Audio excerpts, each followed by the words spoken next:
புனித மாற்கு எழுதிய நற்செய்தியிலிருந்து வாசகம். அதிகாரம் 6, இறை வாக்கியங்கள் 17 தொடக்கம் 29 வரை.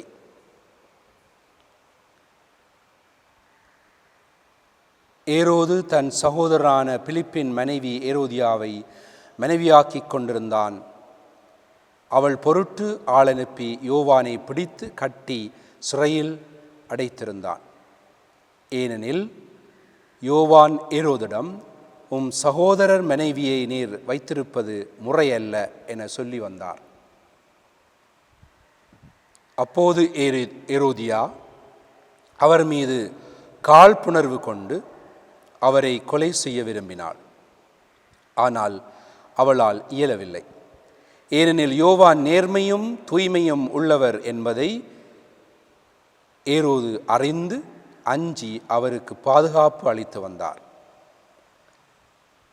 அவர் சொல்லை கேட்க மிக குழப்பமுற்ற போதிலும் அவருக்கு மனவு வந்து செவி சாய்த்தான். ஒரு நாள் ஏரோதியாவுக்கு நல்ல வாய்ப்பு ஒன்று கிடைத்தது. ஏரோது தன் பிறந்த நாளில் அரசவையினருக்கும் ஆயிரத்தவர் தலைவர்களுக்கும் கலிலேயா முதன்மை குடிமக்களுக்கும் ஒரு விருந்து படைத்தான். அப்போது ஏரோதியாவின் மகள் உள்ளே வந்து நடனமாடி ஏரோதையும் விருந்தினரையும் அகமகளச் செய்தான். அரசன் அச்சிறுமியிடம், உனக்கு என்ன வேண்டுமானாலும் கேள், தருகிறேன் என்றான். நீ என்னிடம் எது கேட்டாலும், ஏன் என் அரசில் பாதியையே கேட்டாலும் உனக்கு தருகிறேன் என்றும் ஆணையிட்டு கூறினான்.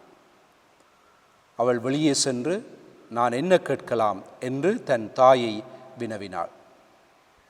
அவள், திருமுழுக்கு யோவானின் தலையை கேள் என்றார். உடனே சிறுமி அரசனிடம் விரைந்து வந்து, திருமுழுக்கு யோவானின் தலையை ஒரு தட்டில் வைத்து இப்போதே எனக்கு கொடும் என்று கேட்டாள்.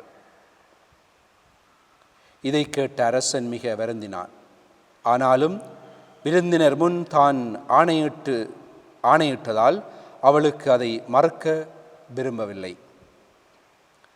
உடனே அரசன் ஒரு காவலனை அனுப்பி யோவானுடைய தலையை கொண்டு வருமாறு பணித்தான். அவன் சென்று சிறையில் அவருடைய தலையை வெட்டி அதை ஒரு தட்டில் கொண்டு வந்து அச்சிறுமியிடம் கொடுக்க, அவளும் அதை தன் தாயிடம் கொடுத்தாள்.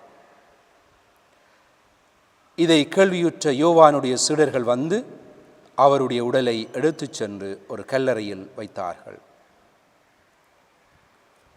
இது இயேசு கிறிஸ்துவின் நற்செய்தி. கிறிஸ்துவே உமக்கு புகழ். கிறிஸ்து இயேசுவிலே பிரியமான சகோதரங்களே, இன்றைய நாளில் திருமுழுக்கு யோவானின் பாடுகள் என்னும் திருவிழாவை கொண்டாடுகின்றோம். திருமுழுக்கு யோவானை பொறுத்தவரையிலே திருச்சபையிலே 2 விழாக்களை கொண்டாடுகின்றோம். திருமுழுக்கு யோவான் பிறந்த விழா மற்றும் அவருடைய தலை துண்டிக்கப்பட்ட விழா என்று சொல்லி 2 விழாக்களை கொண்டாடுகின்றோம். இன்று திருமுழுக்கு யோவான் தலை துண்டிக்கப்பட்ட விழா என்று இந்த விழாவை நாங்கள் சொல்லுகின்றோம். அவர் எளிமையானவராக தாழ்ச்சியுள்ளவராக இருந்தார் என்பதை நற்செய்தியின் சான்றோடு நாங்கள் பார்க்கிறோம். இயேசுவுக்காக வழியை ஆயத்தம் செய்ய வந்த இந்த திருமுழுக்கு யோவான் பாலைவனங்களிலே வாழ்ந்தார். வெட்டுக்களியும் காட்டுத்தேனும் உண்டு வந்தார். மிருகங்களுடைய தோலை ஆடையாக உடுத்தினார் என்று சொல்லி நாங்கள் பார்க்கிறோம். இப்படி தாழ்ச்சியாக வாழ்ந்து வந்தவர் இயேசுவுக்காக வழியை ஆயத்தம் செய்ய, இயேசுவினுடைய பணிக்காக வழியை ஆயத்தம் செய்ய வந்தவர் திருமுழுக்கு கொடுக்க ஆரம்பிக்கிறார். நான் தண்ணீரால் திருமுழுக்கு கொடுக்கிறேன், எனக்கு பின்வருபவர் தூய ஆவியினாலும் நெருப்பினாலும் திருமுழுக்கு கொடுப்பார் என்று சொல்லுவதை நாங்கள் பார்த்திருக்கோம்.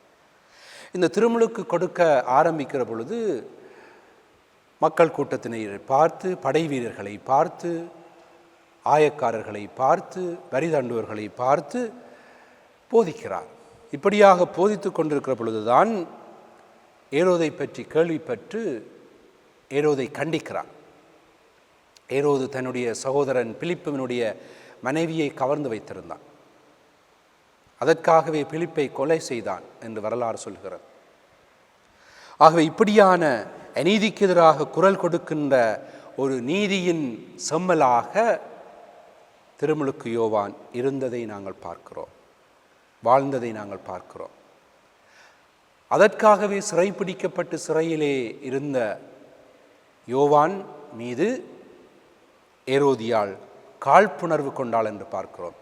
காழ்ப்புணர்வு என்பது கோபத்தினுடைய அதி உச்ச வெளிப்பாடு. ஒருவர் மீது கோபம் கொண்டு அதை தன்னுடைய மனங்களிலே இருத்தி வைத்திருக்கிற பொழுது அது காழ்ப்புணர்வாக உருவெடுக்கிறது, பழிவாங்கும் குணமாக உருவெடுக்கிறது. ஆகவே யோவானை பழிவாங்க வேண்டும் என்று சொல்லி சந்தர்ப்பத்தை பார்த்து யோவானை கொலை செய்ய, தலையை வெட்ட, அதை உடனே தருமாறு பிடிவாதம் பிடிக்கிறார். இது வரலாறு. நற்செய்தியின் விழுமியங்களோடு, நற்செய்தியின் சான்றுகளோடு பார்க்கின்ற ஒரு வரலாறு.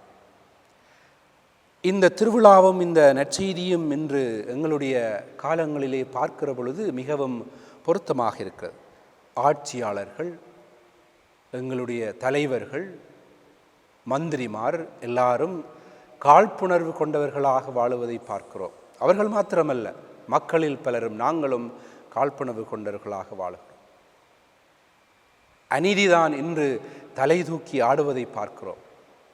அது எங்களுடைய சமூகத்திலும், வீட்டிலும், நாட்டிலும், ஆட்சியாளர்கள் மத்தியிலும், நாங்கள் வேலை செய்கின்ற இடங்களிலும் அநீதிக்கு பெயர் போயிருக்கிறது. நீதிக்காக குரல் கொடுப்பவர்கள் ஒதுக்கப்படுகிறார்கள். நீதிக்காக குரல் கொடுப்பவர்களுடைய வாழ்வு தட்டி கழிக்கப்படுகிறது. அவர்கள் வெறுத்து ஒதுக்கப்படுகிறார்கள். நீதிக்காக குரல் கொடுப்பவர்களுடைய வாழ்விலே பல சோதனைகள், வேதனைகள், அவர்களுக்கு இல்லாதவை பொல்லாதவை எல்லாம் சொல்லப்பட்டு, ஆவலாதி அவதூறுகள் கதைக்கப்பட்டு, அவர்கள் மீண்டும் எழுந்து நீதிக்காக குரல் கொடுக்க முடியாத வண்ணம் அவர்களுடைய வாழ்வு, அவர்களுடைய குரல் மழுங்கடிக்கப்படுகிறது. இவர்கள் எல்லோருக்கும் யோவானுடைய வாழ்வும் பணியும் ஒரு பாடமாக இருக்கட்டும். இன்று எங்கள் மத்தியிலே பல யோவான்கள் உருவெடுக்க வேண்டும். சமூகத்திலும், தொழிற்சாலைகளிலும், நாட்டிலும் நடக்கின்ற அநீதிகளை, ஏழை மக்களுக்கு எதிராக ஏழைகளை சுரண்டுகின்ற விதங்களிலே நடக்கின்ற வியாபார ஸ்தலங்களிலே, தொழிற்சாலைகளிலே, அதிநவீன உலகத்திலே நடக்கின்ற பல்வேறு நுகர்வு கலாச்சாரத்தின் மோகத்துக்குள்ளே நடக்கின்ற இந்த அநீதிகளை தட்டி கேட்க பல யோவான்கள் உருவெடுக்க வேண்டும். ஆகவே கிறிஸ்தவர்களாகிய நாங்கள் இயேசுவுக்காக குரல் கொடுக்க, இயேசுவுக்காக பணி செய்ய வந்தவர்கள். நீதிக்காக உழைப்போம். யோவானை போல நாங்களும் உண்மைக்காக குரல் கொடுப்போம். அநீதியை தட்டி கேட்க ஆண்டவனுடைய ஆசீர் எங்களோடு எப்பொழுதும் இருக்க வேண்டும் என்று சொல்லி மன்றாடி இன்றைய நாளை ஆண்டவனுடைய அருளாக ஏற்றுக்கொள்ளுவோம். ஆமேன்.